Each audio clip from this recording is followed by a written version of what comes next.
বান্দা তুই যদি ফজরের নামাজ না পড়স আমি কিচ্ছু বলবো না। তুই ঘুম থেকে উঠার আগে সকাল বেলার সেই পেটের ক্ষুধা নিবারণের নাস্তা আমি রাজ্জাক রিজিক ব্যবস্থা করে দিব। আমি আমার যা দায়িত্ব সব পালন করব। তুই নামাজ পড়লেও করব, না পড়লেও করব। আমি দিলেই তোর খাওয়া, আমি দিলেই খাবারটা রান্না হয়, আমি দিলেই খাবারটা হাতে উঠে, আমি শক্তি দিলেই তো মুখে যায়, আমি ডুব গিলার ক্ষমতা দিলেই তো তুই ডুব গিলতে পারিস। ওই খাবারটা পেটে গিয়ে আমি আল্লাহ হজম করাইলে তো হজম হয়, না হয়তো বদ হজম হয়ে সারা দিনের কান্না হয়ে যায়। আমি আল্লাহ স্রষ্টা হিসেবে যা করার সব করব। তবে আমি তোকে নতুন করে বলবো না নামাজ পড়, আমি তোকে বলবো না সুদ খাইস না, আমি তোকে বলবো না বউ পিটিস না, আমি তোকে বলবো না যৌতুকের জন্য অত্যাচার করিস না, আমি তোকে কিচ্ছুই বলবো না ওর জায়গা দখল করিস না, আমি তোকে কিচ্ছু বলবো না। তুই যখন আমার চোখের সামনে অন্য জায়গা দখল করে তুই যখন দেওয়াল তুলবি আমি তখনও দেখে কিচ্ছু বলবো না। তুই বিয়ের আগে অবৈধ সম্পর্ক কর, আমি দেখবো, তারপর কিচ্ছু বলবো না। তবে তুই যদি বুদ্ধিমান হস, ভুল করলো তোর জন্য একটা সুযোগ দিচ্ছি। আল্লাহ কি সুযোগ? তওবা করে আস্তে করে আমার কাছে মাপসি, আমার দলে আমার কাছে ফিরে চলে আয়। এতটুক সুযোগ আমি তোকে দিচ্ছি। আল্লাহ কতদিন পর্যন্ত? সেই সময় বলে যে মৃত্যুর আগ পর্যন্ত। আল্লাহ 24 ঘন্টায় কোন টাইমে? যে কোনো টাইম।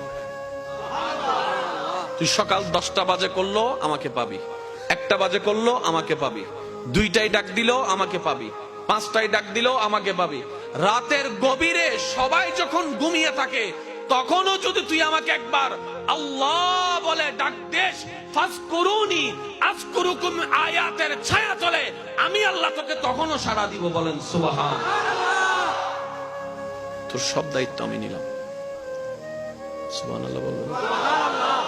আমি কি কষ্ট দিয়ে দিচ্ছি? বান্দা আমি কিচ্ছু বলবো না, ফেরেশতাও পাঠাবো না, তোকে ডাকও দিব না। তুই ভুল করলে তো মা বাপ ডাক দেয়, আমি সেটাও দিব না। আল্লাহ, তা আমি যদি নামাজের কথা ভুলে যাই, যে ব্যস্ত থাকি, ঘরের বউ একটা জিনিস আনতে বলছে মাঝে মধ্যে এটাও মনে থাকে না। কথা বলেন না রে ভাই। মাঝে মধ্যে ঘর থেকে যে একটা ওষুধ আনতে বলে কাজের ব্যস্ততার চাপে ওই ওষুধের নামটাও মনে থাকে না, ফেলে চলে আসি ঘরে, পরে গিয়ে আবার আফসোস করতে হয়। আল্লাহ, আমি যে 5 ওয়াক্ত নামাজের কথা যদি ভুলে যাই তা আমার কি দোষ?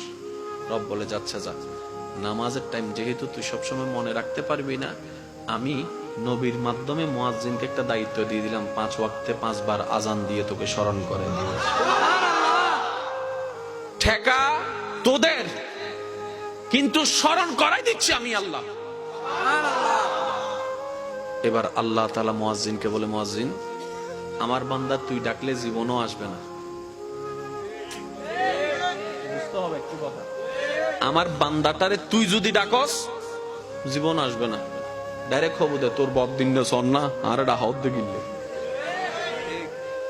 আমার বান্দা বলতে পারে। আমার বান্দা যেহেতু এভাবে বলবে, একটা কাজ কর, আমার বান্দাকে আমার নামটা আগে স্মরণ করে দে। আল্লাহু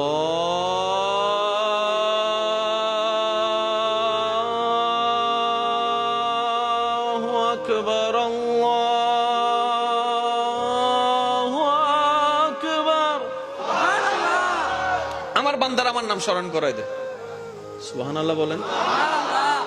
আমার বান্দা যখন তোর মুখে শুনবে আমি রবের নামটা, তখন সে তার অন্তর কেঁপে উঠবে। যার জমিনে থাকি তার পক্ষ থেকে ডাক এসেছে, সুবহানাল্লাহ। যার হুকুমে এসেছি উনার পক্ষ থেকে ডাক এসেছে।